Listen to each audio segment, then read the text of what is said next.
First Immortal of the Sword Chapter 60. Su Yi, kamu mengerikan. Nanying membeku sesaat, lalu menggertakkan giginya, melemparkan stick drum ke tanah, dan keluar dari halaman.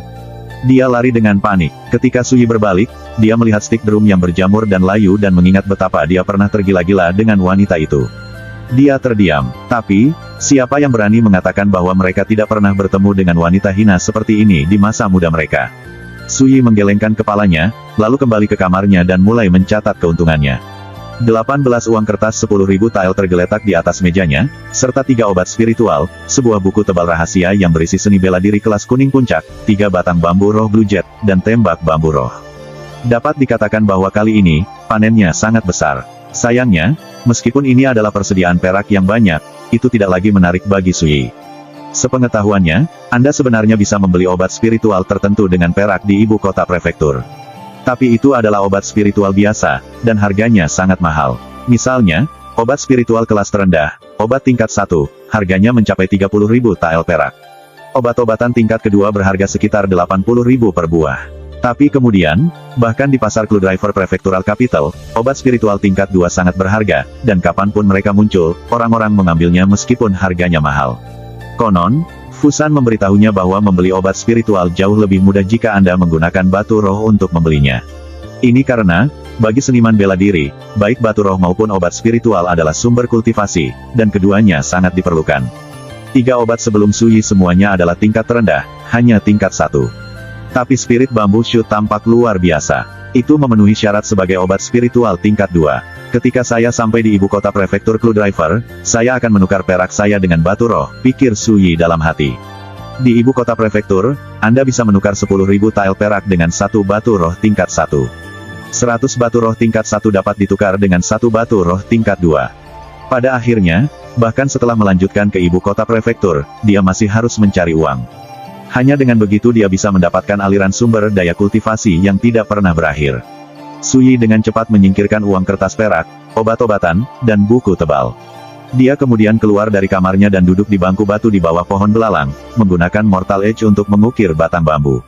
Serutan berserakan di halaman, dan tak lama kemudian, Su Yi memegang sarung bambu baru. Panjangnya 3 kaki, kira-kira setebal lengan bayi, dan biru kehijauan, berkilau dan tembus pandang seperti batu giok.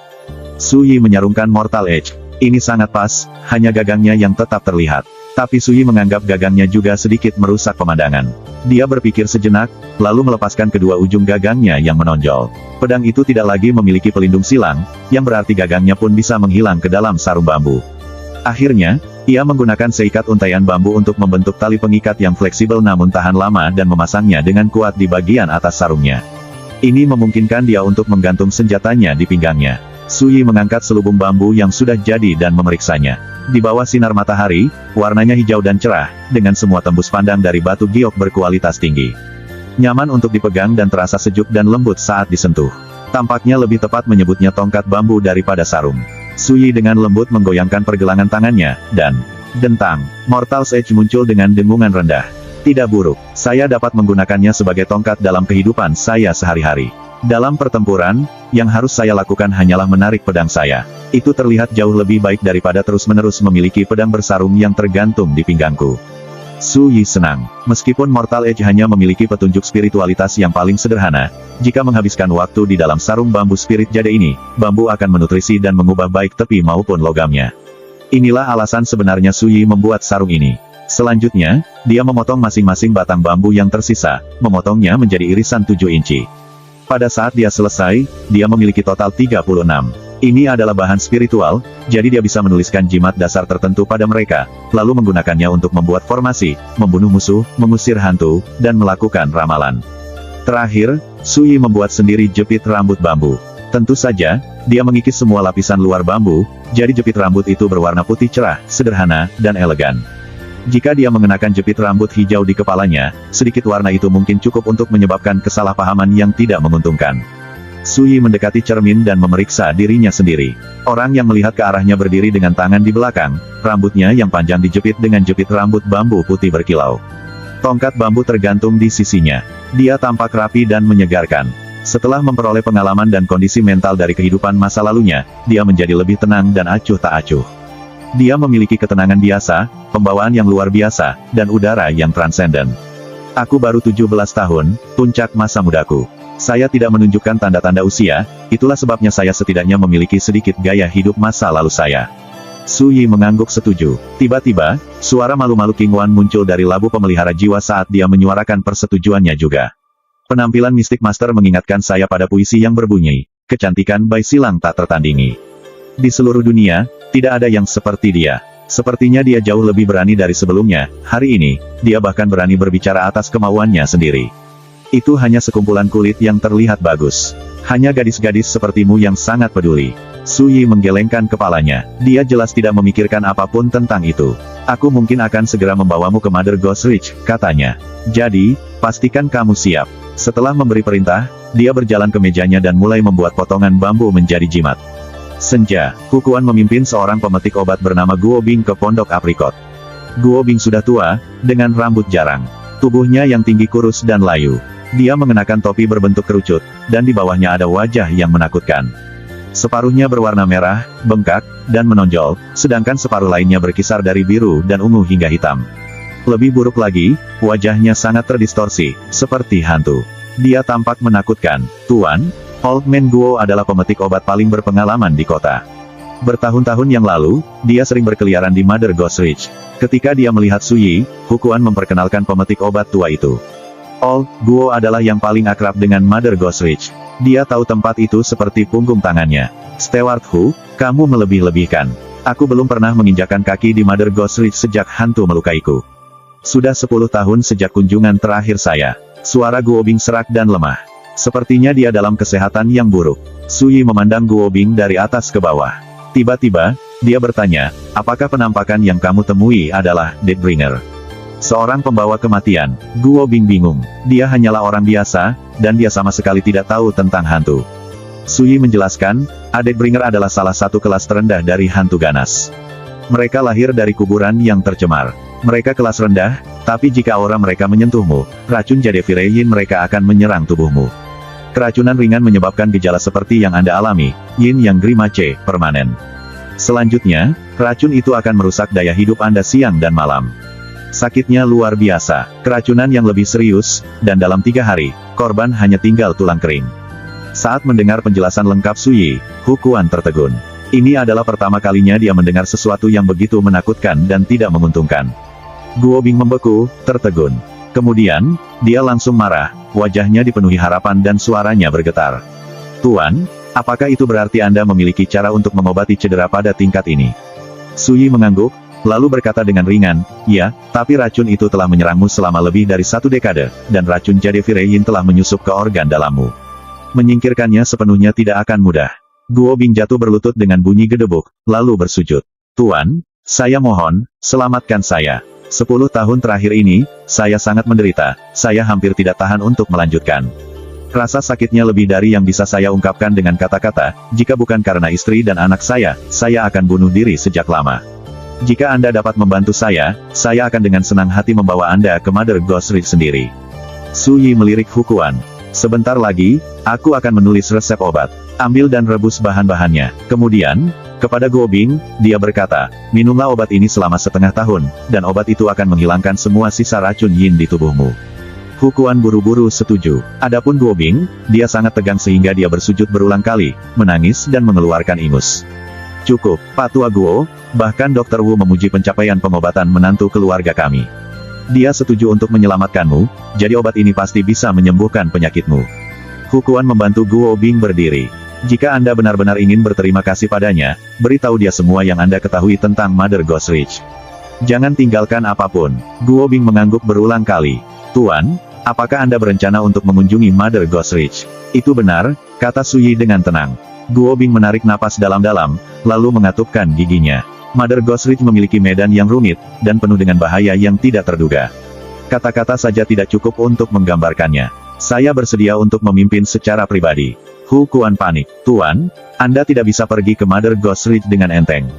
Anda, Su Yi memotongnya. Aku sudah memutuskan. Jangan repot-repot mencoba menghalangi saya. Kemudian, dia menoleh ke Guo Bing. Datanglah ke klinik aprikot besok pagi, lalu pandu aku ke Mother Ghost Ridge. Anda dapat yakin, saya pasti akan membawa Anda kembali dengan selamat dan sehat. Guo Bing setuju tanpa pikir panjang. Ketika dia melihat ini, Hu Quan hanya bisa menghela nafas, tetapi dia tidak berusaha lagi untuk membujuk mereka. Sekarang setelah ini diselesaikan, demi kehati-hatian, Sui meluangkan waktu malam itu untuk menyiapkan beberapa barang yang berguna untuk mengusir hantu. Dengan begitu, dia bisa sepenuhnya rileks. Pagi keesokan harinya, Xi memegang tongkat bambu. Labu pemelihara jiwa diikat ke pinggangnya, dan rambutnya dijepit dengan pin bambu miring saat dia dengan santai berjalan keluar dari kediaman. Ketika sampai di pintu depan klinik, dia melihat Guo Bing menunggunya dengan topi kerucutnya. Tapi saat mereka berdua hendak berangkat, mereka mendengar suara memanggil dari ujung jalan. Guo Bing, jadi ini tempatmu. Akhirnya aku menemukanmu. Sui berbalik untuk melihat dan melihat sebuah kelompok bergegas menuju mereka dari jauh. Wen Zhuoyuan memimpin rombongan. Ketika dia melihat Sui berdiri di samping Guo Bing, pupil matanya mengecil, dan ekspresinya menjadi agak kaku. Tapi Guo Bing tidak menyadari perubahan itu. Dia mengepalkan tinjunya dan berkata, "Tuan muda, untuk apa Anda membutuhkan saya?" Dia memilih obat untuk keluarga Wen, dan Wen Zhuoyuan adalah putra kepala keluarga. Dia tidak bisa tidak sopan. Wen Zhuoyuan berkata dengan sungguh-sungguh, seorang tamu terhormat telah datang jauh-jauh dari ibu kota prefektur dengan rencana untuk mengunjungi Mother Ghost Ridge. Sepengetahuan saya, di seluruh kota Guangling, hanya Anda yang memiliki keterampilan yang diperlukan untuk bertindak sebagai pembimbingnya. Guo Bing membeku. Dia secara naluriah melirik Sui. Guo Bing, apa arti tatapan itu? Wen Zhuoyuan mengerutkan alisnya. Santai, setelah masalah ini diselesaikan, Anda akan menerima keuntungan yang adil. Guo Bing buru-buru menjelaskan, Tuan muda, Anda salah paham. Hanya saja kemarin, saya sudah setuju untuk mengawal Tuan muda Su ke Mother Ghost Ridge. Apa katamu? Kali ini, giliran Wen Zhuoyuan yang tertegun. Ketika dia selanjutnya melihat Sui, dia berkata dengan kaku, untuk apa kamu pergi ke Mother Ghost Ridge? Meskipun sikapnya dingin, setelah menyaksikan perjamuan gerbang naga, dia tidak berani memperlakukan Sui dengan sikap angkuh yang sama seperti sebelumnya. Sui bermain dengan tongkat bambunya dan berkata dengan dingin, itu urusanku. Ini tak ada kaitannya dengan Anda. Sedikit kemarahan muncul di dahi Wen Zhuoyuan, tapi dia dengan cepat memaksanya mundur. Dia menatap langsung ke mata Sui, berhenti sejenak untuk penekanan di antara setiap kata. Sui, saya akui setelah memulihkan kultivasi Anda luar biasa. Bahkan Tuan Kota Fusan sangat mementingkanmu. Tapi jangan lupa, Anda masih menantu keluarga Wen. Dia memberi penekanan ekstra pada kata-kata, menantu laki-laki yang tinggal. First Immortal of the Sword Chapter 61. Menantu laki-laki yang masih tinggal. Istilah ini selalu menghina. Meskipun nada Wen Zhuoyuan tidak terlalu mengejek, jika Anda membaca yang tersirat, Anda tidak akan menemukan apapun selain penghinaan. Dia bisa mengakui pada dirinya sendiri bahwa, jika mereka bertarung, dia bukan tandingan Sui, tetapi di dalam hatinya, Wen Zhuoyuan masih memandang rendah dirinya. Sui memandang Wen Zhuoyuan, menggelengkan kepalanya, dan menghela nafas. Terkadang, lebih sulit untuk mengakui kelemahanmu sendiri daripada mengakui kekuatan orang lain. Anda adalah tokoh terkemuka dari generasi muda keluarga Wen, namun Anda hanya dapat menggunakan status saya untuk memfitnah saya. Benar-benar tidak berguna. Kamu, ekspresi Wen Zhuoyuan langsung berubah tak sedap dipandang. Kata-kata Sui seperti pisau, menusuknya tepat di tempat yang paling menyakitkan. Sui menatapnya datar. Apakah rasa malumu membuatmu marah? Aku berdiri di sini. Selama Anda memiliki keberanian untuk menyerang, saya akan menarik kembali apa yang baru saja saya katakan. Ekspresi Wen Zhuoyuan berubah-ubah. Begitu marah, matanya hampir menyemburkan api. Namun pada akhirnya, dia benar-benar tidak berani melakukan apapun. Ini karena dia tahu bahwa dia tidak memiliki harapan untuk menang sama sekali, dan jika dia mencoba dan kalah, dia hanya akan semakin mempermalukan dirinya sendiri. Sui melihat ini, tetapi tidak mau repot untuk mengatakan apa-apa lagi. Dia tidak punya nyali, juga tidak berani mengakui kelemahannya sendiri. Sosok terkemuka generasi muda keluarga Wen, ditakdirkan untuk tidak pernah berarti banyak. Wen Zhuoyuan menahan amarahnya selama beberapa waktu sebelum akhirnya meludah dengan gigi terkatup. Sui, jangan terlalu senang dengan dirimu sendiri. Paman kedua berkata bahwa begitu ayah kembali, kami akan mengadakan pertemuan keluarga untuk membahas cara terbaik untuk menghukummu. Oh, kata Sui, aku benar-benar akan senang jika kamu mengakhiri pernikahanku dengan Wen Lingzhao. Kamu, Wen Zhuoyuan kehilangan kata-kata. Saat itulah suara derap kaki kuda yang mendesak terdengar dari jauh. Dalam beberapa saat, mereka sampai di klinik aprikot. Seorang wanita muda berseragam militer memimpin kelompok itu. Dia duduk di atas kuda yang luar biasa. Saat dia tiba, dia mengarahkan cambuknya ke Wen Zhuoyuan dan berkata dengan tidak sabar, apakah kamu menemukannya? Dia adalah seorang wanita cantik ramping, berapi-api, sepenuhnya lapis baja, dilengkapi dengan pedang dan busur. Senjata-senjata itu membuatnya tampak agak gagah, tetapi setiap gerakannya memiliki aura memerintah dan suka memerintah. Sekelompok pengikut mengikutinya, seperti bintang yang berkerumun di sekitar bulan. Ini semakin mengimbangi betapa luar biasanya statusnya. Ekspresi Wen Zhuoyuan berubah, dan dia buru-buru menangkupkan tinjunya untuk memberi salam. Nona Yuan, harap tetap tenang. Aku sudah menemukannya. Pria ini adalah Guo Bing. Di seluruh kota Guangling, tidak ada yang memahami Mother Ghost Ridge lebih baik darinya. Gadis berseragam militer melirik Guo Bing. Ketika dia melihat wajahnya yang berkerut mengerikan, alisnya yang kurus berkerut. Tapi tak lama kemudian, dia menahan rasa jijik itu dan berkata, ikuti kami ke Mother Ghost Ridge. Sebagai tanda terima kasih kami akan memberi Anda 1000 tael perak. Guo Bing menggelengkan kepalanya. Nona, saya khawatir saya sudah setuju untuk membimbing menantu keluarga kita hari ini. Wen Zhuoyuan langsung memotongnya. Guo Bing, kamu adalah pemetik obat keluarga Wen. Lakukan seperti yang saya katakan. Jika Anda menolak lagi, jangan salahkan saya atas perilaku buruk saya. Guo Bing membeku, tetapi dia tetap menguatkan dirinya dan berkata, Tuan Muda, maafkan saya, tapi saya khawatir saya tidak dapat mengikuti perintah Anda. Wen Zhuoyuan, apa yang terjadi? Gadis berseragam militer agak bingung. Wen Zhuoyuan memelototi Guo Bing dengan penuh kebencian, lalu tersenyum meminta maaf dan memberinya gambaran singkat tentang situasinya. Gadis itu kemudian melirik Su Yi untuk pertama kalinya. Dia tampak agak terkejut. Kamu ingin pergi ke Mother Ghost Ridge juga? Kenapa tidak? Kata Su Yi datar. Ini sangat berbahaya. Untuk apa kamu pergi ke sana? Gadis itu mengerutkan busurnya. Untuk apa kamu pergi ke sana? Su Yi bertanya balik. Asal kelompok ini tidak sederhana. Jika mereka ada di sini untuk harta Mother Ghost Ridge juga, itu sepertinya terlalu kebetulan. Wanita muda berbaju zirah itu mendengus. Kamu menolak menjawab pertanyaanku, tapi itu belum semuanya. Sekarang Anda mencoba untuk menanyakan tentang kami. Kamu sangat tidak jujur. Su Yi tersenyum datar tetapi menggelengkan kepalanya. Dia tidak bisa diganggu untuk berdebat dengan gadis yang keras kepala dan tidak masuk akal seperti dia. Su Yi menoleh ke Guo Bing. Penatua Guo, ayo pergi. Kamu hanya tidak mendengarkan. Gadis lapis baja di atas kuda tiba-tiba mengangkat cambuknya dan mengarahkannya ke Su Yi. Aku akan mengatakan ini untuk terakhir kalinya, orang tua itu harus ikut dengan kita. Satu kata, dan pengikut terdekatnya mengarahkan kuda mereka ke depan, senjata di tangan dan ekspresi tidak ramah. Mereka menatap Su Yi dengan dingin. Guo Bing menggigil dari ujung kepala sampai ujung kaki dan menyusut ke belakang, sementara sedikit kegembiraan melintas di mata Wen Zhuoyuan. Dia benar-benar ingin meminjam kekuatan gadis lapis baja itu untuk memberi Su Yi pelajaran yang menyakitkan. Tidak ada yang tahu lebih baik darinya betapa kuatnya faksi di belakang wanita muda itu. Bahkan jika Tuan Kota Fusan muncul, dia tidak berdaya untuk menyelamatkan Su Yi. Tapi untuk kekecewaannya, Su Yi hanya mengerutkan alisnya dan melirik wanita muda itu dengan acuh tak acuh. Di lain waktu, aku akan meremehkan untuk berdebat dengan seorang gadis kecil yang tidak tahu tempatnya, tapi sekarang, kamu benar-benar membuatku sedikit marah. Kilatan dingin melintas melalui tatapannya yang acuh tak acuh dan sulit dipahami, dan auranya mengalami transformasi dramatis. Wanita muda berbaju zirah itu merasakan sensasi menusuk, seperti pedang tajam menekan tenggorokannya. Dia merasakan aliran dingin melalui dirinya, dan merinding naik di kulitnya. Mengangkat rambut, tapi sebelum dia bisa bereaksi, kuda putih berbintik-bintik di bawahnya menjerit ketakutan. Anggota tubuhnya menjadi lunak, dan ia jatuh ke tanah, lumpuh. Nona muda, apakah kamu baik-baik saja? Pria berjubah abu-abu itu bereaksi tepat pada waktunya. Begitu kudanya jatuh, dia melompat ke udara, menangkap wanita muda berbaju zirah itu di tengah musim gugur. Begitu dia kembali ke tanah yang kokoh, dia berkata, aku baik-baik saja. Tapi jelas dia terkejut, wajah cantiknya telah memucat. Ketika dia selanjutnya melihat kuda putihnya yang belang-belang, dia melihatnya meringkik ketakutan, gemetar, terlalu takut untuk bangun. Adegan ini mengejutkan semua orang yang hadir, tetapi lebih dari itu, mereka bingung. Apa yang bisa melakukan ini pada kuda yang selalu luar biasa? Tapi gadis itu mengarahkan pandangannya langsung pada Su Yi, ekspresinya pucat pasi. Dia menggertakkan giginya. Apakah itu pekerjaanmu barusan? Ketika dia mendengar itu, pria berjubah abu-abu dan ekspresi pengikut lainnya menjadi gelap. Mereka semua melompat dari kudanya dan mengepung Su Yi, tampak benar-benar pembunuh. Tapi Su Yi tetap tenang, seolah-olah dia bahkan tidak menyadari bahaya yang akan datang.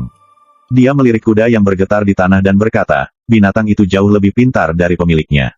Kamu berani mengejekku? Gadis berseragam militer melotot, matanya terbelalak.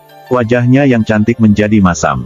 Pada saat yang sama, Wen Zhuoyuan secara naluriah mundur, dan ketika dia melihat ke arah Su Yi, tatapannya mengasihani. Dia tidak tahu siapa yang dia sakiti sekarang, bukan?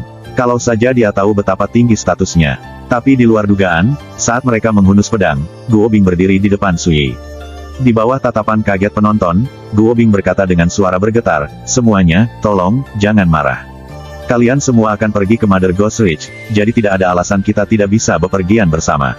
Tetapi jika Anda menggertak menantu keluarga kami, saya lebih baik mati daripada bertindak sebagai pemandu Anda." Saat dia membuat pernyataan terakhir ini, ekspresi pemetik obat tua itu dipenuhi dengan tekad yang teguh. Su Yi tidak bisa tidak mengevaluasi kembali lelaki tua kurus di hadapannya. Pria berjubah abu-abu dan pengikut gadis lainnya sudah bersiap untuk menyerang, tapi mendengar ini, mereka ragu-ragu. Mereka semua menatap wanita muda itu. Dia tampak tidak yakin, ekspresinya bola-balik. Akhirnya, dia melambai dan berkata, "Baik. Mengunjungi Mother Ghost Ridge adalah yang pertama. Tidak ada alasan kita tidak bisa pergi bersama. Seseorang harus memberi pelajaran pada kakek sialan itu." Wen Zhuoyuan dalam hati menggertakkan giginya. Hatinya dipenuhi kekecewaan. Dan di sini dia berpikir bahwa bencana akhirnya datang mengetuk pintu Su Yi. Siapa yang mengira Guo Bing dari semua orang akan merusak segalanya? "Tuan, apa pendapat Anda tentang pengaturan ini?" Guo Bing bertanya ragu-ragu. "Ini akan baik-baik saja," kata Su Yi. Saat Guo Bing berdiri dengan sikap protektif di depannya, dia tertegun. Pada saat yang sama, dia tergerak. Seorang lelaki tua biasa, seseorang tanpa kultivasi, tidak terintimidasi bahkan di hadapan barisan yang begitu mengesankan. Sebaliknya, dia melangkah tanpa mempedulikan hidupnya sendiri. Ini benar-benar langka, itu keren. Guo Bing menyeringai, lalu menghela nafas, lega dari lubuk hatinya. Meskipun dia tidak mengetahuinya, jika dia tidak melangkah, seseorang akan diintimidasi, tapi itu pasti bukan Su Yi. Tentu saja, gadis itu dan pengikutnya pasti tidak akan pernah menduga bahwa kebenaran Guo Bing benar-benar telah menyelamatkan mereka dari potensi malapetaka. "Paman Yong, beri mereka masing-masing seekor kuda," perintah gadis itu. Kuda belangnya telah kembali normal, merangkak kembali berdiri. Itu dengan penuh kasih sayang menggosokkan hidungnya ke lengannya, yang sangat meningkatkan suasana hatinya. Tapi setiap kali dia melihat ke arah Su Yi, tatapannya masih sedingin es. Jelas bahwa putri dari keluarga terpandang ini masih menyimpan dendam atas apa yang baru saja terjadi. "Tidak perlu kuda, kami akan berjalan," kata Su Yi. Gadis itu langsung membentak, "Tidakkah kamu sadar itu buang-buang waktu?" Guo Bing buru-buru menjelaskan, "Tolong, Nona, tetap tenang. Saya bertambah tua, dan tulang-tulang tua ini tidak dapat menahan benturan dan goncangan punggung kuda. Kita berdua akan berjalan. Kami dapat berkumpul kembali dengan Anda di luar kota, di kuburan tak bertanda di kaki Mother Ghost Ridge." Gadis itu menarik napas dalam-dalam, lalu membentak dengan kesal, "Baik, lakukan apapun yang kamu mau." Dengan itu, dia dengan mulus membalikkan kudanya, meremas kakinya yang kokoh dan ramping, dan berlari kencang ke kejauhan. Para pengikutnya bergegas mengejarnya. Segera sebelum keberangkatan mereka, pria parubaya berjubah abu-abu yang dia panggil, "Paman Yong," mendekati Wen Zhuoyuan dan berkata dengan dingin, "Yang lain di sini tidak tahu siapa nona muda itu, tapi pasti kamu tahu. Namun kinerja Anda barusan cukup bermasalah, saya mendorong Anda untuk berperilaku sendiri." Ekspresi Wen Zhuoyuan berubah secara dramatis, dan dahinya berkeringat dingin. Saat dia hendak menjelaskan, pria berbaju abu-abu itu berlari kencang. "Mengapa berakhir seperti ini?" Wen Zhuoyuan merosot seolah-olah dia kehilangan jiwanya. Tidak jauh, Su Yi hanya bisa menggelengkan kepalanya. Sebelumnya, ketika Wen Zhuoyuan menjelaskan situasinya kepada wanita muda berbaju besi itu, kata-katanya sepertinya dimaksudkan untuk memicu konflik. Dia pasti mengira dia hanya bisa duduk dan menonton mereka bertarung. Tapi tidak ada dari mereka yang bodoh. Wen Zhuoyuan mengetahui status gadis itu. Biasanya, dia pasti akan memberitahu Su Yi dan membantu gadis itu mengancamnya. Tapi dia tidak melakukan hal semacam itu. Sebaliknya, ia memilih untuk duduk dan menonton, seperti seorang penonton di letusan gunung berapi. Itu benar-benar aneh. Pria berjubah abu-abu itu dengan jelas melihat niat Wen Zhuoyuan, itulah sebabnya dia memperingatkannya sebelum pergi. Wen Zhuoyuan bahkan tidak memiliki pegangan yang kuat pada pendukungnya, namun dia ingin meminjam kekuatan mereka untuk menggertak orang lain. Pada saat yang sama, dia ingin menjauhkan diri dari garis api. Ini bukan pintar, itu bodoh. Su Yi tidak mau repot-repot memperhatikan Wen Zhuoyuan lebih jauh. Dia dan Guo Bing pergi ke gerbang kota. Wen Zhuoyuan menyaksikan Su Yi menghilang di kejauhan. Wajahnya menjadi hijau, lalu putih, dan tinjunya terkepal. "Su Yi, tunggu saja. Kita lihat apakah kau masih kurang ajar setelah ayahku kembali." Tampaknya Wen Zhuoyuan berpikir bahwa masalah hari ini salah semua karena Su Yi. First Immortal of the Sword Chapter 62. 1 jam kemudian, Su Yi dan Guo Bing tiba di kuburan massal tak bertanda di kaki Mother Ghost Ridge. Mereka disambut oleh pemandangan rerumputan yang tumbuh subur, batu nisan yang berserakan, dan burung gagak yang hinggap di pepohonan yang jauh tak berdaun. Dari waktu ke waktu, burung-burung mengeluarkan teriakan parau dan tidak menyenangkan. Meski masih pagi, pemandangan ini cukup membuat panik seseorang. Wanita muda berseragam dan rombongannya jelas sudah menunggu cukup lama. Ketika mereka melihat Suyi dan Guo Bing berjalan santai ke arah mereka, gadis itu mendengus tidak senang. "Kamu akhirnya di sini." Dia kemudian melompat dari kudanya dan memerintahkan, "Suruh 2 orang tetap di belakang untuk menjaga kuda. Paman Yong dan yang lainnya akan menemaniku ke pegunungan." "Ya Bu." Para petugas dengan cepat mulai bekerja. "Guo Bing, pimpin jalan," perintah gadis itu. Guo Bing buru-buru menurut. Ketika Suyi melihat ini, dia mengejarnya. "Aku akan pergi bersamamu." Dia setuju untuk memastikan kembalinya Guo Bing dengan aman, jadi dia tentu saja tidak akan membiarkan Guo Bing memimpin sendiri. "Siapa yang mengira pria keras kepala sepertimu masih punya hati nurani?" Gadis berseragam militer itu mengejek. Suyi mengabaikannya, dia tidak akan merendahkan dirinya dengan kehilangan kesabarannya pada seorang gadis kecil yang tidak masuk akal, seorang anak yang jelas-jelas telah dimanja sejak usia muda. Gadis itu memikirkannya, lalu memerintahkan, "Paman Yong, kamu ke depan juga.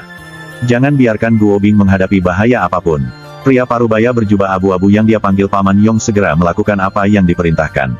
Segera, dia dan Suyi mengapit Guo Bing, satu di setiap sisi. Guo Bing kaget dan tersanjung. Dia berterima kasih kepada mereka berdua berulang kali.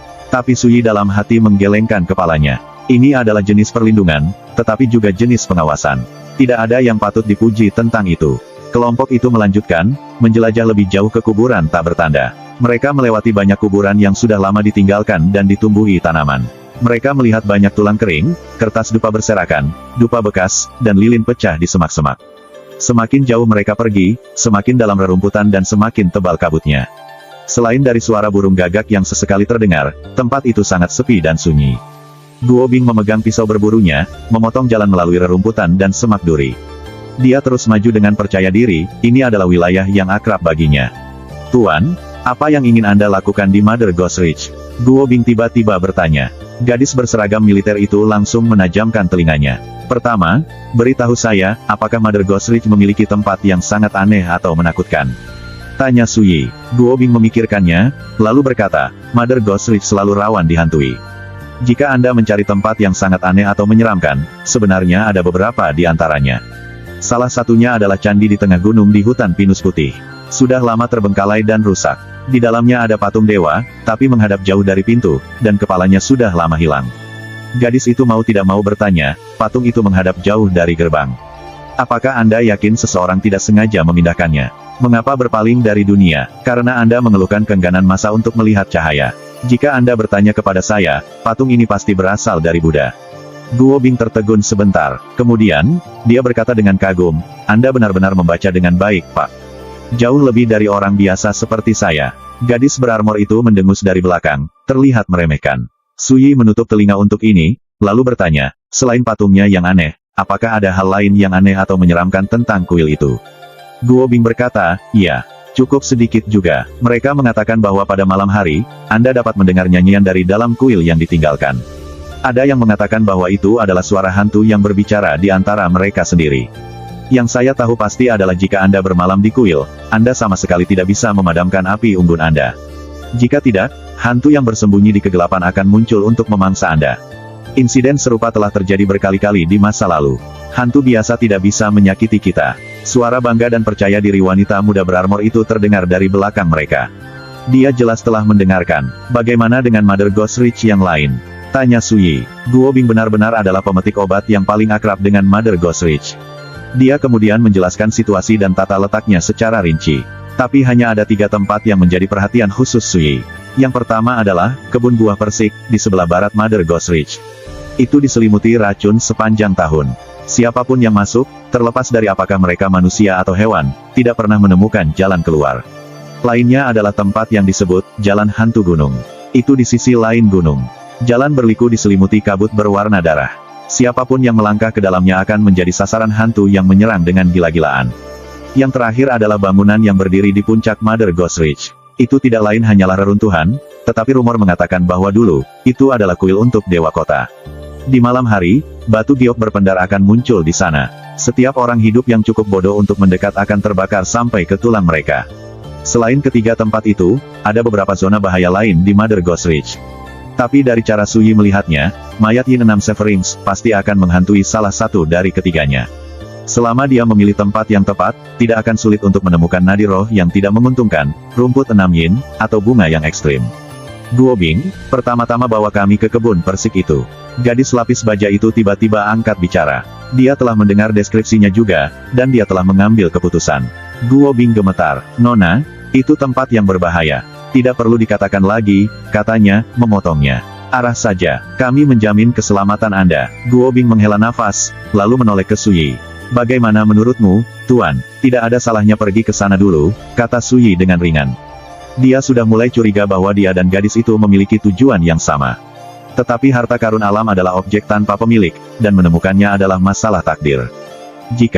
Ketika saatnya tiba, itu menjadi pergumulan, dia tidak akan sopan. Ketika dia mendengar ini, alis tipis gadis itu menyatu. Penjaga di sampingnya merendahkan suaranya dan berkata, Nona muda, tidak perlu khawatir. Jika dia mengganggu operasi kita bisa membunuhnya. Dia mendengus tetapi tidak mengatakan apa-apa lagi. Sekarang, mereka sudah melewati kuburan tak bertanda. Guo Bing memimpin mereka menyusuri jalan setapak yang kasar dan menuju Mother Ghost Ridge. Setelah tiba, langit cerah tiba-tiba meredup.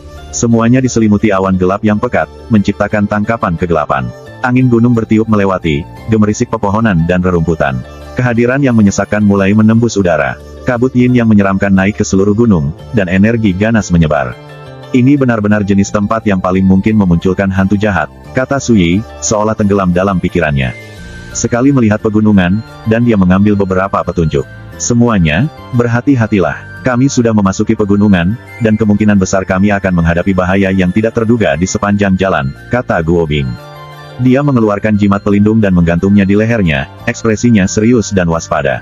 Semuanya, siapkan senjatamu. Jangan cepat puas. Jika kita menghadapi bahaya, ingatlah untuk segera melindungi Nona muda, kata Paman Yong yang berpakaian abu-abu dengan sungguh-sungguh.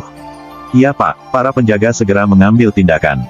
Gadis berseragam militer menghunus pedangnya juga, hanya untuk melihat Suyi hanya berdiri di sana, tidak memegang apapun kecuali tongkat bambu, seolah semua ini tidak ada hubungannya dengan dia. Terlepas dari dirinya sendiri, dia tertegun. Sesaat kemudian, dia mendengus, tiba-tiba ingin bertemu satu atau dua hantu dan melihat Suyi ketakutan setengah mati. Penatua Guo, pegang jimat bambu ini di tanganmu. Itu akan melindungimu. Suyi mengeluarkan sebatang bambu berukuran 7 inci dan menyerahkannya kepada Guo Bing. Guo Bing terkejut, tetapi meskipun dia bertanya-tanya apa gunanya pernak-pernik seperti itu, dia tetap menerimanya dengan tergesa-gesa. Terima kasih Tuan. Paman Yong menyaksikan permainan ini, dan ketika dia melihat jimat bambu, dia hanya bisa menatap. Meskipun dia tidak dapat melihat apa yang secara khusus tertulis di atasnya, dia dapat mengetahui secara sekilas bahwa itu terbuat dari bambu roh Blue Jet. Tidak peduli tongkatnya terbuat dari Blue Jet Spirit bambu. Dia dengan santai memberikan jimat dari bahan berharga seperti itu kepada seorang pemetik obat belaka. Saya khawatir anak Su ini tidak sederhana. Alis Paman Yong sedikit berkerut. Kembali ke kota, Wen Juyuan telah memperkenalkan Suyi hanya sebagai menantu keluarga Wen mereka, seseorang yang tidak terlalu penting.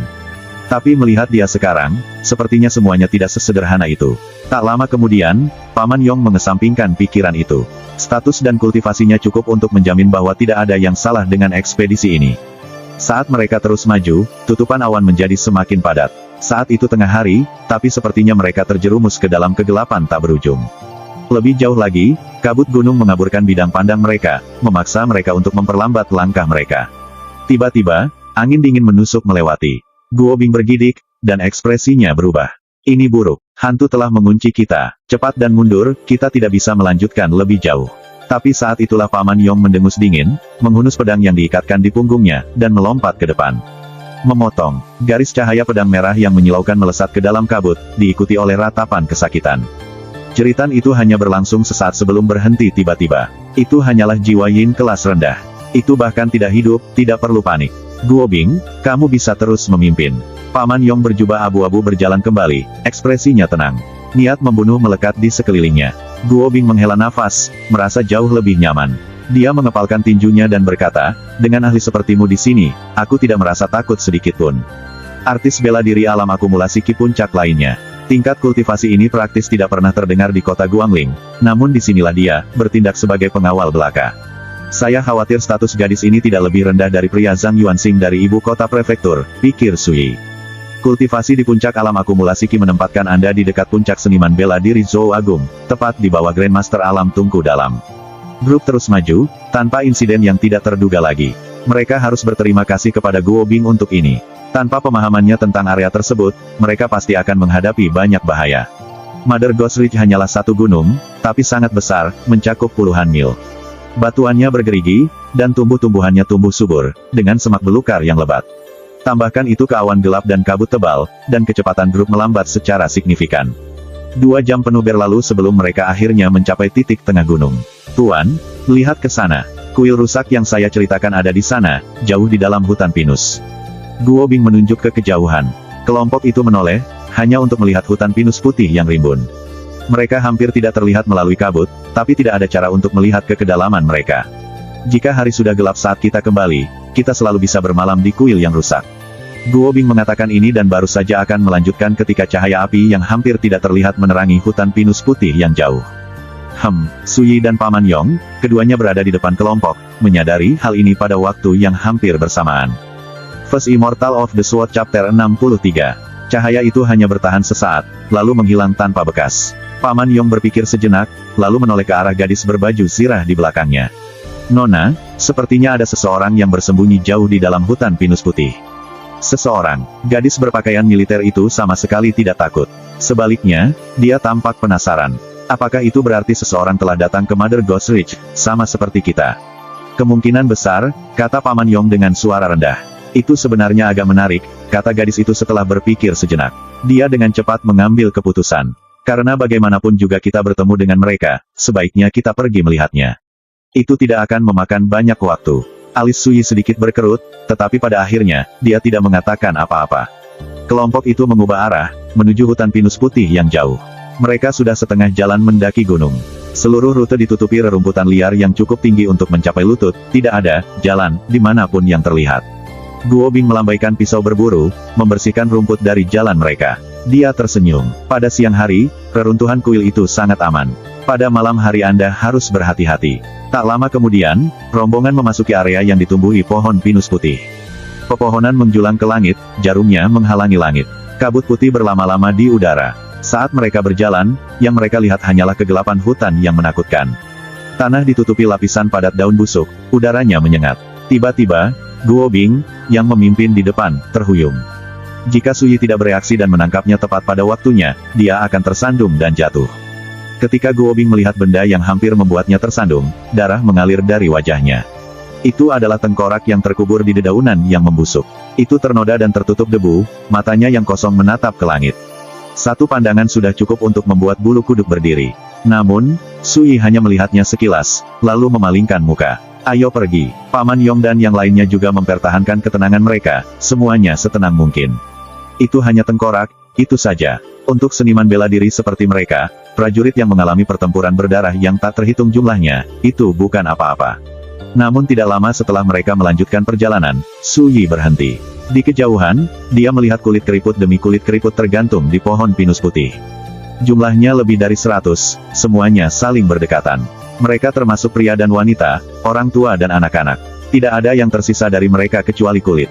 Rambut mereka acak-acakan, dan mereka adalah pemandangan yang menakutkan untuk dilihat, terutama di hutan yang remang-remang dan menyeramkan. Ini, pupil Paman Yong membesar, dia jelas gelisah. Gadis berseragam militer mau tidak mau menjadi kaku. Apa-apaan hal-hal menyeramkan itu. Penjaga terdekat mengepalkan senjata mereka dan mendekat padanya, ekspresi mereka serius. Guo Bing sudah sangat ketakutan hingga dia gemetar dari ujung kepala sampai ujung kaki, dan darah telah terkuras dari wajahnya. Dia berkata dengan suara gemetar, aku juga belum pernah melihat yang seperti ini sebelumnya. Bagaimana kalau kita pergi? Jangan takut, kata Suyi ringan. Itu hanya sekelompok mayat yang sudah lama mati. Tiba-tiba, Paman Yong angkat bicara. Jika saya tidak salah, mayat-mayat ini kemungkinan besar dimakan hidup-hidup oleh Ghoul Worms. Dan di dunia ini, hanya gerbang Deathbringer yang memunculkan makhluk jahat seperti itu. Bukankah gerbang Deathbringer sudah lama dihancurkan? Alis gadis berseragam itu terangkat. Nona, saya khawatir Anda tidak tahu cerita lengkapnya. Memang benar bahwa Sekte Pedang Naga tersembunyi membasmi gerbang Deathbringer bertahun-tahun yang lalu, tetapi faksi sesat itu memiliki banyak murid, yang pada gilirannya memiliki murid mereka sendiri. Banyak pelaku kejahatan telah bersembunyi, membiarkan mereka lolos dari malapetaka. Paman Yong melanjutkan dengan serius, selama beberapa tahun terakhir, serangkaian insiden berdarah dan jahat telah terjadi di seluruh perbatasan Sou Agung. Kami menduga keterlibatan Deathbringer's Gate. Dengan kata lain, gerbang Deathbringer menunjukkan tanda-tanda bangkit dari abu.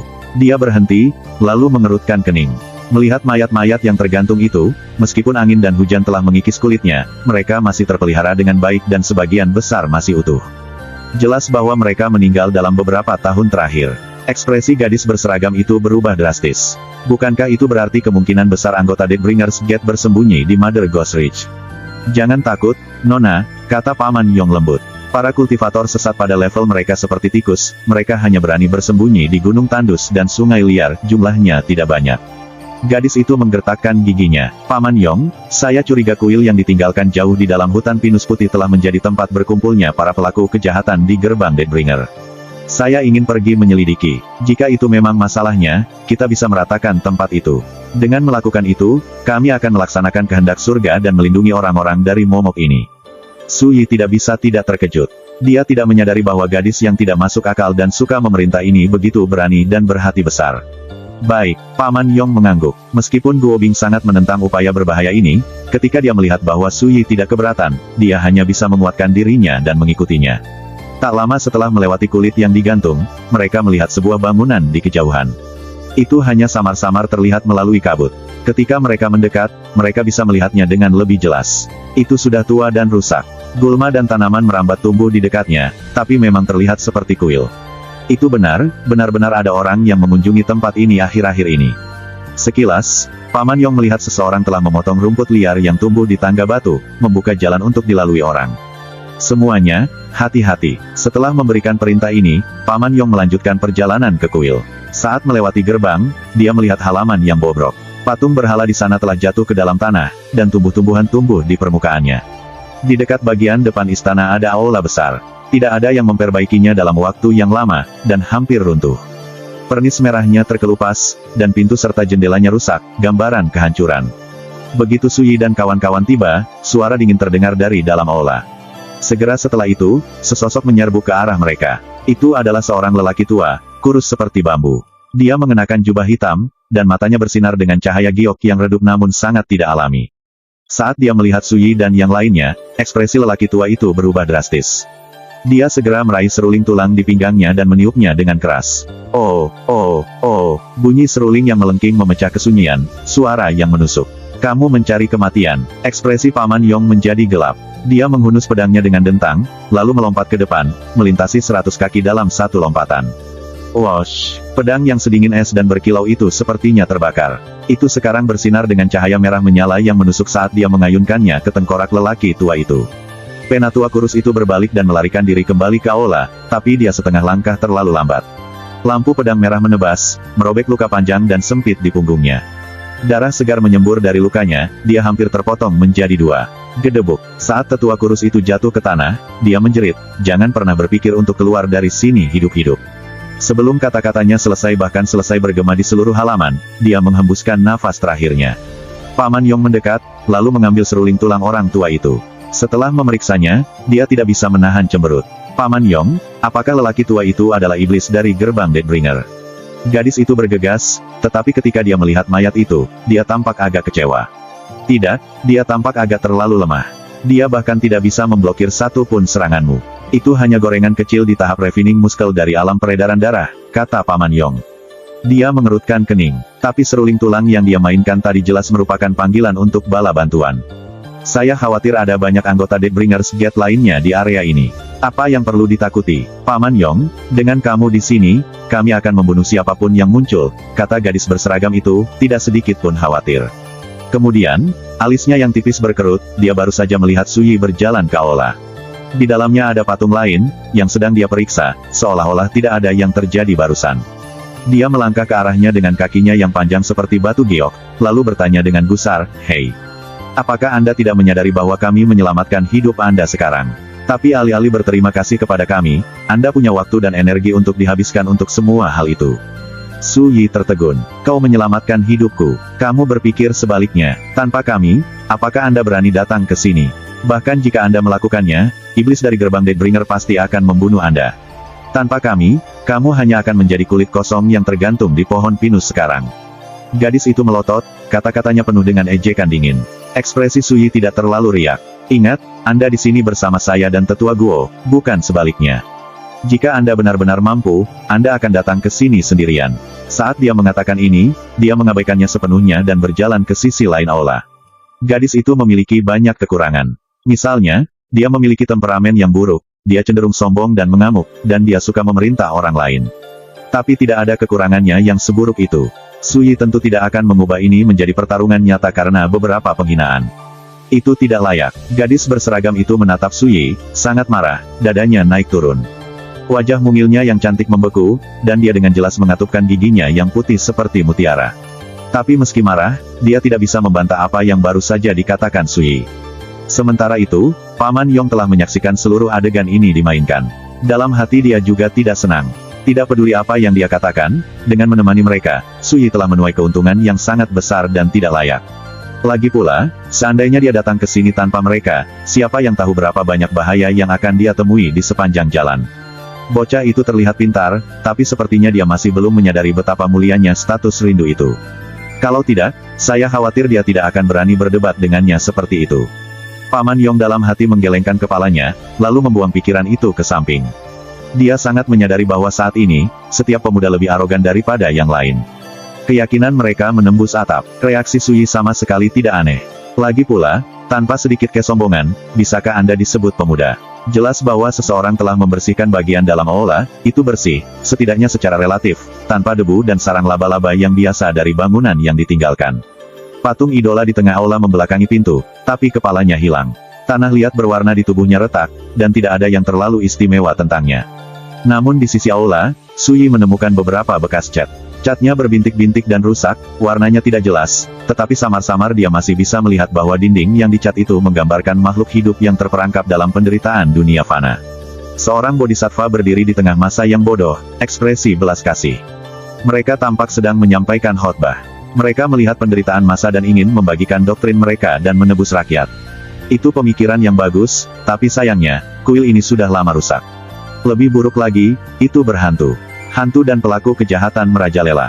Hanya cahaya Buddha yang tidak terlihat. Betapa sunyi. Suyi mengeluh pada dirinya sendiri. Di 9 provinsi alam liar, agama Buddha berkembang pesat. Umat Buddha memiliki provinsi mereka sendiri dan murid yang tak terhitung jumlahnya. Altar mereka dinyalakan dengan dupa sepanjang tahun. Tetapi di negara biasa seperti Zhou Agung, tampaknya para biksu Buddha mengalami hal yang sangat sulit. Sementara itu, gadis berseragam itu masih gusar, bibirnya yang cantik mengerucut tak senang. Melihat ini, salah satu penjaga diam-diam mendekat dan berbisik, "Nona, bagaimana kalau kita memberi pelajaran pada orang bodoh itu? Atau kita bisa membunuhnya dan menyelesaikannya. Bagaimanapun, kita berada jauh di pegunungan dan jauh dari kota. Tidak ada yang akan tahu." First Immortal of the Sword Chapter 64. Gadis berseragam militer berusia 16 tahun ini, dan dia terbiasa mendapatkan apapun yang diinginkannya. Jika dia menginginkan angin, itu berangin. Jika dia ingin hujan, maka hujanlah. Dia belum pernah bertemu seseorang yang keras kepala seperti Suyi sebelumnya. Dia sangat sadar bahwa orang-orang yang berkerumun di sekitarnya tidak takut padanya, melainkan otoritas klan di belakangnya. Tapi dia tidak akan pernah menduga betapa buruk rasanya bertemu seseorang yang benar-benar tidak terintimidasi olehnya, dan lebih buruk lagi, yang berani berbicara kembali pada beberapa kesempatan. Terutama karena, menilai dari sikap Suyi, dia meremehkan berdebat dengannya. Ini merupakan pukulan besar bagi rasa harga dirinya. Tetap saja, ketika dia mendengar saran penjaga, dia tetap mengatupkan giginya dan menolak. Harga dirinya yang sombong membuatnya tidak mau membiarkan orang lain melakukan pekerjaan kotornya seperti itu. Dia menarik napas dalam-dalam, lalu memerintahkan, "Maju, tidak peduli bahaya apa yang dihadapi pria itu, jangan melakukan apapun untuk menyelamatkannya kecuali dia menundukkan kepalanya dan memohon." Dia tidak berusaha merendahkan suaranya, seolah dia meremehkan kerahasiaan, atau seolah dia ingin Suyi mendengarnya. Sayangnya, yang dia lihat hanyalah punggungnya. Dia tidak terlalu menoleh untuk melihatnya. Sepertinya dia tidak menanggapi kata-katanya sedikit pun dengan serius. Ini membuatnya menggertakkan gigi karena marah. Dia menarik napas dalam-dalam beberapa kali karena takut kehilangan kendali atas amarahnya, menyerang, dan memenggal kepala Suyi. "Nona, kamu tidak boleh marah. Menantu keluarga kami juga bukan orang biasa." Guo Bing sepertinya menangkap suasana aneh itu. Dia tersenyum meminta maaf dan menjelaskan dalam upaya untuk meredakan permusuhan antara dia dan Suyi. Apakah dia sekuat itu? Dia mendengus dingin. Guo Bing tampaknya tidak menyadari rasa jijiknya. Dia berkata dengan bangga, itu wajar saja. Di perjamuan gerbang naga 2 malam lalu, menantu keluarga kami menekan setiap penantang lainnya dan merebut posisi teratas. Insiden ini mengguncang kedua sisi Great Azure. Mereka sedang mendiskusikan menantu keluarga kita bahkan di Cloudfall City. Gadis itu tertegun sebentar. Kemudian, dia menatap Suyi yang jauh, tampak tercerahkan. Jadi itu sebabnya, tidak heran dia begitu angkuh. Dia mengambil tempat pertama di perjamuan gerbang naga dan sekarang dia pikir dia punya banyak hal. Kali ini, Guo Bing akhirnya menangkap ejekan dalam kata-katanya. Dia tidak bisa membantu tetapi merasa sedikit tidak senang. Dia mungkin masih muda, tapi bagaimana dia bisa begitu buta? Apakah menurutnya menempati posisi pertama di Dragon's Gate Banquet adalah prestasi biasa? Guo Bing menggelengkan kepalanya, tapi dia tidak mau repot-repot menjelaskan lebih jauh. Sedikit yang Guo Bing tahu, di mata gadis berseragam itu, mengambil tempat pertama dalam acara remeh seperti perjamuan gerbang naga kecil kota Guangling benar-benar bukan apa-apa. Gemuruh. Guntur rendah bergemuruh di cakrawala, mengguncang ubin candi yang bobrok. Gumpalan debu berjatuhan dari kasau. Gadis berseragam itu tertegun. Dia segera melihat keluar aula. Nona, ini akan hujan. Paman Yong mengerutkan alisnya. Seniman bela diri adalah yang paling peka terhadap perubahan di langit dan bumi. Saat guntur bergemuruh di atas kepala, Paman Yong merasakan sedikit kelembapan di udara. Seperti yang diharapkan, tak lama setelah gemuruh yang jauh itu, hujan mulai turun dalam ember, membuat seluruh langit dan bumi menjadi gelap, seolah-olah malam telah tiba. Tetesan air hujan bergemerincing di atap candi dengan cepat. Hujan dan awan gelap menyelimuti hutan pinus putih yang menjulang tinggi di kejauhan. Kilatan petir yang terputus-putus di dalam awan menerangi pepohonan. Di tengah angin kencang dan hujan, mereka tampak seperti sekawanan hantu dan goblin yang memamerkan gigi dan mengayunkan cakarnya. Dingin, gelap, dan mengesankan. Guo Bing berteriak ketakutan, cepat, nyalakan api. Mother Ghost Ridge paling berbahaya saat hujan. Apapun yang Anda lakukan, Anda tidak bisa keluar. Jika tidak, Anda pasti akan hancur. Seringainya yang berkerut mengerikan dan terus-menerus dipenuhi dengan teror belaka. Paman Yong langsung menjadi serius. Tidak berani lalai, dia memerintahkan yang lain. Beberapa dari kalian harus menyalakan api. Kalian semua, buang mayatnya, lalu berjaga di luar aula besar. Pastikan benar-benar tidak ada penjahat yang menyelinap masuk di bawah naungan hujan. Para penjaga buru-buru mulai bekerja. Tak lama kemudian, mereka membuat api yang menyala-nyala, yang membubarkan suasana gelap dan menyeramkan di aula besar itu. Gadis itu dan pengawalnya duduk mengelilingi api. Beberapa penjaga membawa makanan, yang mereka tawarkan kepada gadis itu. Ada anggur, daging, dan minuman ringan. Itu sebenarnya agak mewah. Gadis itu mengambil beberapa anggur dan daging dan memberikannya kepada Guo Bing. Menelan. Dia menelan ludah, lalu menatap keluar aula besar, tampak agak ragu-ragu. Tuan, sepertinya sudah siang. Bagaimana kalau kamu ikut makan bersama kami juga? Suyi hanya berdiri di bawah atap, menatap hujan di kejauhan. Jangan khawatirkan aku. Gadis berseragam itu mendengus. Makanan ini bukan untukmu sejak awal. Waktu berlalu, gadis itu dan rombongannya segera kenyang, tetapi di luar masih hujan deras, dan hujan tidak menunjukkan tanda-tanda akan reda. Suyi sudah lama kembali ke aula. Dia duduk sendirian, membelakangi patung di depan gerbang, matanya terpejam dalam meditasi hening. Patung itu berpaling dari rakyat. Dan Suyi, dia berpaling dari patung itu. Keduanya agak saling melengkapi. Gedebuk, gedebuk, gedebuk. Hujan turun di atap, dan kabut naik dalam kegelapan. Di luar, hujan deras, dan angin bertiup kencang, tetapi di dalam aula besar, api unggun terasa hangat. Paman Yong memiliki pedang yang biasanya dia ikat di punggungnya di atas lututnya. Dia menghadap gerbang, punggungnya lurus sempurna. Matanya terpejam saat dia memulihkan energinya. Para penjaga lainnya diam-diam berbicara di antara mereka sendiri. Guo Bing sedang meringkuk di satu sisi api, tampak gelisah. Dia tahu bahwa hujan dengan intensitas seperti ini tidak mungkin reda saat malam tiba. Ini berarti kemungkinan besar mereka harus bermalam di kuil yang ditinggalkan. Gadis berseragam itu sudah agak tidak sabar. Dia bergumam, sudah lama sekali. Mengapa para penjahat gerbang kematian itu belum muncul? Hampir segera setelah dia mengatakan itu, mata Suyi terbuka. Oh, energi yin sekitar tiba-tiba melonjak seperti angin puyuh, membuka pintu yang tertutup rapat ke aula besar. Api unggun yang berkobar melonjak, menyebarkan percikan api yang tak terhitung jumlahnya, tetapi dalam beberapa detik, api itu padam sepenuhnya. Ini membuat seluruh aula menjadi gelap gulita. Lindungi nona muda, hati-hati, itu segerombolan Goldworms. Bagian dalam aula benar-benar kacau.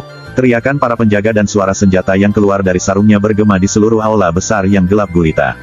Pada saat yang hampir bersamaan, Guo Bing merasa dirinya terangkat ke udara, seseorang telah mencengkeram bagian belakang kemejanya. Satu demi satu perkembangan yang tiba-tiba telah membuatnya hampir kehilangan akal, tetapi tepat ketika dia akan berteriak dan berjuang, suara tenang Su Yi berbisik ke telinganya, "Penatua Guo, jangan panik." Guo Bing berhenti, tertegun. Kemudian, dia menghembuskan napas dan berhenti meronta. Aula itu sangat gelap sehingga mereka praktis tidak bisa melihat apa-apa. Namun Su Yi berjalan dengan tenang seolah sedang berjalan-jalan, menggendong Guo Bing dan kembali ke patung. Kegelapan membatasi penglihatannya, sama seperti yang lainnya. Dia hanya bisa melihat samar-samar. Tapi ini tidak menghalangi gerakannya. Sebaliknya, suasana seperti ini meningkatkan kepekaannya. Pertempuran sudah pecah di seluruh aula. Suara pembantaian dan benturan senjata terdengar bersamaan dengan langkah kaki yang tergesa-gesa, berubah, dan nafas yang rendah dan berat. Ada juga suara berderak dan sesuatu yang melesat di udara. Seluruh aula besar berada dalam kekacauan, jatuh ke dalam bahaya yang tak tertandingi. Itu sudah cukup untuk membuat jantung seseorang melonjak. Dentang. Tiba-tiba, Su Yi menggoyangkan pergelangan tangannya, dan Mortal Edge melesat dari sarung bambunya. Dengan kilatan cahaya dingin, dia menikam masing-masing dari 10 cacing ghoul atau lebih yang meluncur ke arahnya. Tubuh mereka hancur berkeping-keping dan berserakan. Guo Bing berkeringat dingin. Dia tidak merasakan bahaya yang tiba-tiba dan akan datang ini sedikitpun. Angin tak menyenangkan melolong, berulang kali membanting gerbang utama. Sejumlah cacing ghoul yang tidak diketahui melonjak ke dalam gedung, mengendarai arus udara dingin yang menusuk tulang. Pertempuran berlanjut. Su Yi hanya berdiri di sana. Setiap kali dia merasakan bahaya yang akan datang, Mortal Edge menyerang seolah-olah memiliki matanya sendiri, membunuh cacing dengan akurasi sempurna. Itu tidak ketinggalan, bahkan tidak sekalipun. Su Yi tampak sangat santai. Ini sangat meyakinkan bagi Guo Bing, yang hatinya berangsur-angsur menjadi tenang. Tak lama kemudian, dia tidak terlalu panik. 15 menit kemudian, suara menusuk seruling tulang terdengar di tengah hujan dan kegelapan di luar aula. Itu bertindak seperti sinyal. Angin jahat langsung berhenti mengamuk, dan cacing ghoul yang tersisa bereaksi seolah-olah mereka telah dipanggil. Semuanya bergegas keluar. "Jangan kejar mereka, nyalakan api dulu." Di tengah kegelapan, Paman Yong memanggil, suaranya seperti besi. Tak lama kemudian, mereka menyalakan api unggun baru, cahayanya yang hangat menghalau kegelapan. Ketika mereka memulihkan bidang pandang mereka melihat bahwa bagian dalam aula tertutup puing-puing. Paman Yong dan penjaga lainnya berdiri melindungi wanita muda itu. Tanpa kecuali, ekspresi mereka serius dan menakutkan. Mayat cacing hitam yang tak terhitung jumlahnya berserakan di lantai. Su Yi melihat sekeliling, lalu berkata kepada Guo Bing, "Kita aman untuk saat ini." Tapi tiba-tiba, ekspresi Paman Yong berubah, dan dia berlari keluar aula. Ketika dia kembali, ekspresinya tidak sedap dipandang. "Nona, Hu Jiu dan Zhang Tong telah dibunuh. Mereka adalah dua orang yang pertama kali dia tugaskan untuk berjaga di luar gerbang utama." Tetapi ketika Paman Yong keluar untuk memeriksa mereka sudah tergeletak di tanah, mati, lebih dari setengah daging mereka dimakan. Pemandangan itu brutal dan menakutkan. Mata gadis berseragam itu melebar, dan darah terkuras dari wajahnya yang cantik. Selama bertahun-tahun hidupnya, dia belum pernah melihat sesuatu yang begitu brutal sebelumnya. Untuk sesaat, kombinasi antara kemarahan dan kesedihan membuatnya benar-benar bingung. "Nona, bagi seniman bela diri seperti kita, hidup dan mati adalah hal yang biasa.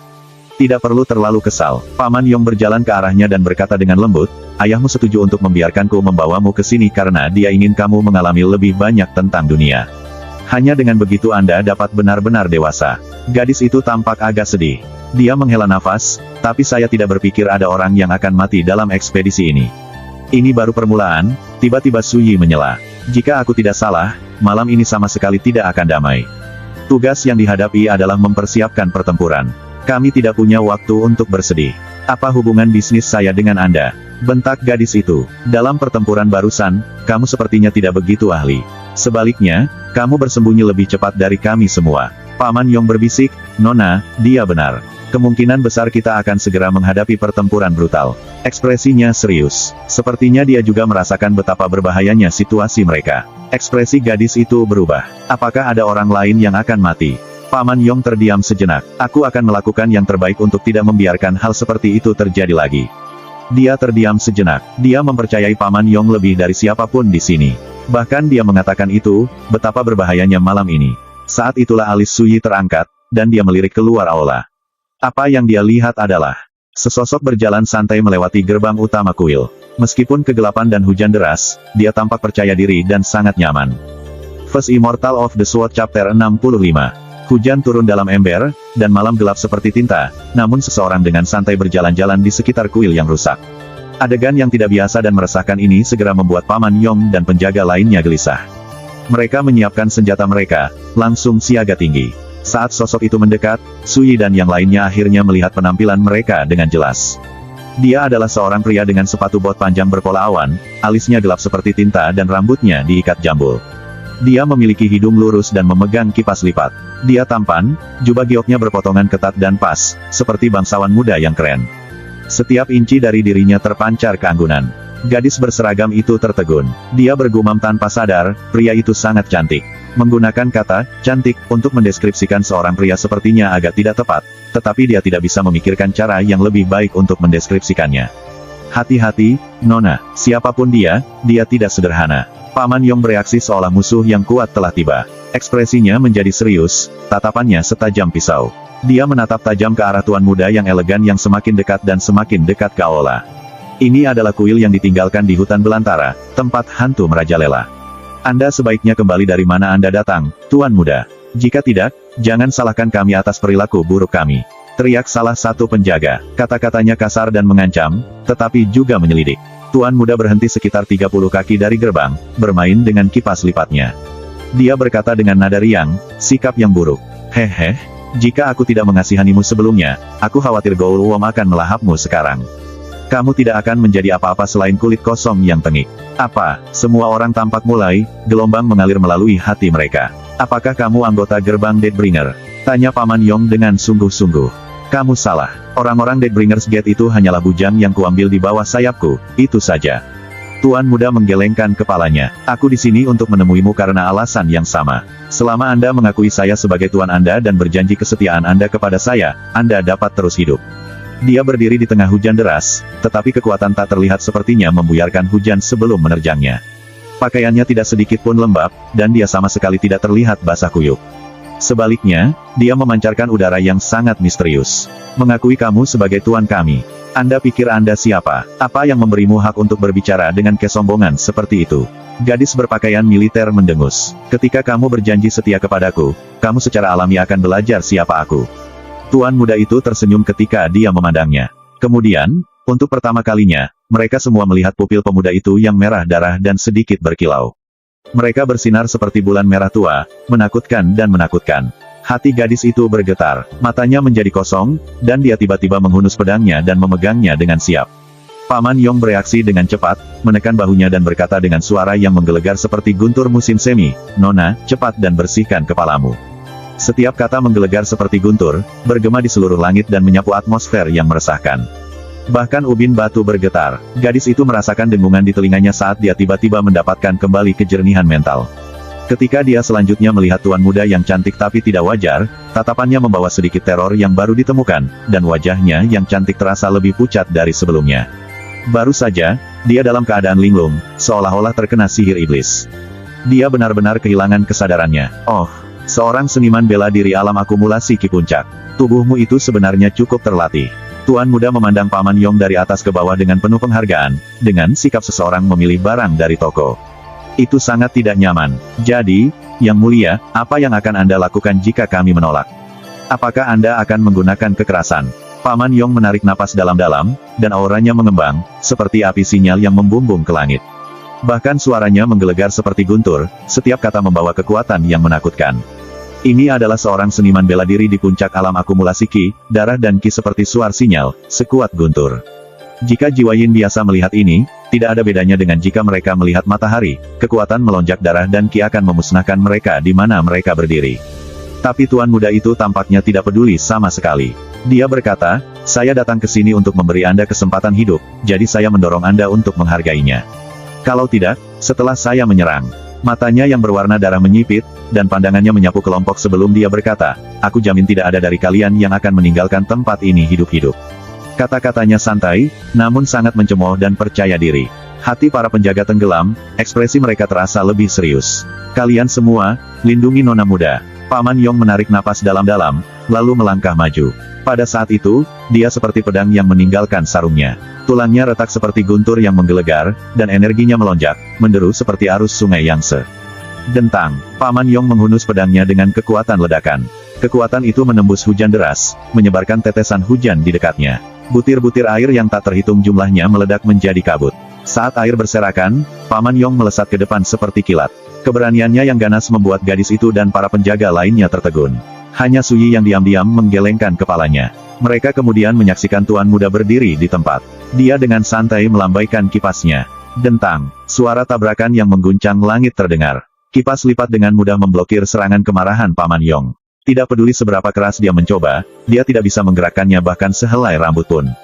Kamu tidak baik, tuan muda itu menggelengkan kepalanya, lalu mengangkat kipasnya. Paman Yong merasakan aliran energi yin dingin yang melimpah melalui kipas dan masuk ke pedangnya, seperti hawa dingin yang tak terbatas menghantam dirinya. Anyaman tangannya bergetar, dan dia terhuyung-huyung beberapa langkah ke belakang.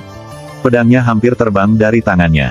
Bang, bang, bang. Dengan setiap langkah dia mundur, ubin batu di bawah kakinya terbelah dan hancur, menimbulkan asap dan debu. Sangat mudah untuk membayangkan betapa mengerikan serangan yang baru saja dialami Paman Yong. Gadis berseragam dan para penjaga terpaku di tempat, hati mereka bergetar. Bagaimana mungkin tuan muda itu begitu menakutkan? Perlu dicatat bahwa Paman Yong adalah anggota terkuat di partai mereka. Sepanjang 19 kota di prefektur Clue Driver, dia adalah ahli puncak, nomor 2 setelah Grandmaster. Namun sekarang, seorang pria muda telah mengirimnya terhuyung-huyung ke belakang dengan ayunan kipas lipat yang santai dan bersahaja. Alam Grandmaster, ekspresi Paman Yong tidak sedap dipandang. Dia benar-benar terpana. Seorang Grandmaster, tuan muda itu berhenti, berpikir, lalu berkata, seseorang dengan level itu bahkan hampir tidak bisa melawanku. Saya baru saja berurusan dengan orang tua setingkat itu. Sayangnya, dia melarikan diri pada akhirnya. Petik 2. Suaranya membawa benang penyesalan. Hati kelompok itu terkepal. Mereka merasa seolah-olah mereka telah jatuh ke dalam abisal, jurang es. Bahkan Grandmaster bukan tandingan tuan muda ini. Siapa dia? Mengapa dia menyembunyikan diri di tempat angker seperti Mother Ghost Ridge? Tapi ekspresi Suyi sepertinya berkata, memang, seperti yang kuduga. Dari penampilannya, dia sudah lama melihat rahasia lawan mereka. Tuan muda itu menatap langit, lalu menghela nafas panjang. Sudah larut, aku akan memberimu satu kesempatan terakhir, tunduk, atau mati. Paman Yong, ambil ini. Gadis berseragam itu tiba-tiba mengeluarkan pedang panjang perak dan melemparkannya padanya. Pedang itu berwarna keperakan dengan kemilau beku, putih dan tembus cahaya seperti salju. Itu diukir dengan simbol dan pola awan yang tidak jelas dan terdistorsi, seterang salju yang diterangi cahaya bulan. Senjata jimat asal, kejutan melintas di wajah Suyi. Dia segera mengenali kehebatan pedang ini. Pisau ini ditempa dari bahan spiritual. Itu adalah senjata spiritual biru sejati. Tapi tidak seperti senjata spiritual biasa, seorang kultivator origin Dao telah mengukir tanda pada bilahnya, memberinya kekuatan jimat atau susunan formasi. Kegunaannya jauh melebihi senjata spiritual biasa. Dengan demikian, senjata semacam itu dikenal sebagai senjata jimat asal. Di 9 provinsi alam liar, senjata semacam itu tidak terlalu langka, tetapi di Great Zhou yang mandul secara spiritual, ini benar-benar senjata dewa kelas atas. Untuk gadis berseragam militer yang membawa benda seperti itu pada dirinya hanya membuat semakin jelas bahwa latar belakangnya luar biasa. Dengan pedang di tangan ini, Paman Yong menjadi lebih tenang, dan dia memancarkan aura percaya diri yang besar. Matanya berkobar dengan sedikit intensitas saat dia menatap senjata itu. Pedang itu disebut Heavenly Frost, dan itu adalah hadiah dari Earthly Immortal. Ketika tuan muda melihatnya, mata merah darahnya yang tidak wajar berkedip-kedip dengan sedikit ketakutan. Dia jelas memahami betapa luar biasanya senjata ini. Dia menyerang tanpa ragu-ragu lagi. Whoosh! Dia menerjang maju, praktis terbang. Kipasnya terbuka, menampakkan gambar 18 hantu gunung. Cahaya hitam melonjak, dan energi pembunuh mengepul. Saat dia mengangkat tangannya, 18 aliran asap hitam muncul, berubah menjadi 18 hantu ganas. Niat membunuh mereka menyebar, menutupi langit. Seolah-olah mereka telah terjun ke dalam pemandangan neraka yang tak terbatas. Ratapan hantu dan lolongan yang tidak wajar bergema di udara. Paman Yong memegang Heavenly Frost Sword tinggi-tinggi, pedangnya berkilau perak menyilaukan, seperti air raksa yang mengalir atau sinar bulan yang mengalir. Dia mengayun, mengirimkan busur cahaya pedang. Tanpa kecuali, setiap hantu ganas yang mendekat menggeliat seolah-olah mereka telah dibakar. Luka terbuka di tubuh mereka, dan bau darah meresap ke udara saat mereka melolong kesakitan. Tapi di bawah kendali Tuan Muda, 18 setan-setan tidak mundur sama sekali. Mereka hanya menyerang ke depan seperti iblis, menerjang Paman Yong tanpa memperhatikan hal lain. Dalam waktu singkat, Paman Yong dikepung. Betapapun mempesonanya Heavenly Frost Sword, dia tidak bisa membunuh begitu banyak penampakan dengan begitu cepat. Tuan muda kemudian memanfaatkan kesempatan ini untuk melompat. Dia menghindari energi pedang dengan sangat hati-hati, sepertinya dia tidak berani berbenturan dengannya secara langsung. Ketika dia mengunci targetnya, dia menebaskan kipas lipatnya ke pedang. Dentang, tabrakan yang dihasilkan cukup untuk membelah batu atau menembus logam. Paman Yong gemetar, pedang beku surgawi bergetar begitu keras sehingga dia hampir kehilangan cengkeramannya. Tidak mungkin dia melewatkan bahwa musuhnya telah mengarahkan pandangannya pada Heavenly Frost Sword. Dia menggertakkan giginya dan menahan kekuatan mengerikan itu, lalu mengencangkan cengkeramannya. Dia mengumpulkan semua kekuatan marsial daunnya dan bertarung dengan sekuat tenaga. Hanya dalam beberapa saat, dia membantai 3 hantu ganas. Cahaya pedang telah mengiris dan melukai yang lain, menyebarkan energi jahat mereka dan membuat mereka terluka parah. Tuan muda itu mendengus dingin, lalu menembak ke depan dalam sekejap, membidik gadis berseragam militer yang berdiri di dekat gerbang. Omong kosong. Paman Yong segera merasakan ada yang tidak beres, berteriak, cepat dan gunakan God Shadow Crossbows Anda. Jangan biarkan dia mendekat. Para penjaga di dekat wanita muda itu tidak ragu-ragu. Mereka masing-masing segera menggambar busur yang tampak berbeda, lalu memasang baut bertepi tajam pada tali busur yang kencang. Busur bayangan God Shadow. Ini adalah busur silang kelas tertinggi yang tersedia untuk pasukan Zhou Agung. Itu termasuk baut besi yang muskil, dan ketika ditembakkan, mereka memiliki kekuatan yang cukup untuk membunuh seniman bela diri akumulasi ki biasa. Jika mereka dikepung, bahkan Grandmaster Martial Dao akan menderita luka parah. Tentu saja, Grandmaster tidak akan sebodoh itu hanya berdiri di sana dan membiarkan diri mereka dikepung. God Shadow Crossbows sangat merusak, tetapi rentang hidup mereka pendek. Setelah menembakkan hanya 30 baut, mereka hanya menjadi besi tua. Namun meski begitu, satu God Shadow Crossbow bernilai lebih dari 10.000 tael perak. Jika Anda memasukkan harga baut besi muskil, harganya bahkan lebih tinggi. Perlu dicatat bahwa metode pembuatan dan penggunaan busur silang ini berada di bawah kendali ketat salah satu dari 9 Raja Non-Zhou Agung Zhou, bermarga luar, Raja Menelan Laut. Mereka jarang tersedia untuk umum. Faksi manapun yang mampu mendapatkannya pasti memiliki latar belakang yang kuat dan akar yang dalam. Dentingan, dentingan, dentingan. Saat para penjaga menarik pelatuknya, hujan panah yang lebat melesat keluar dengan ratapan yang memekakkan telinga. Setiap dari mereka diarahkan langsung ke Tuan Muda. Terima kasih, sampai jumpa di episode berikutnya.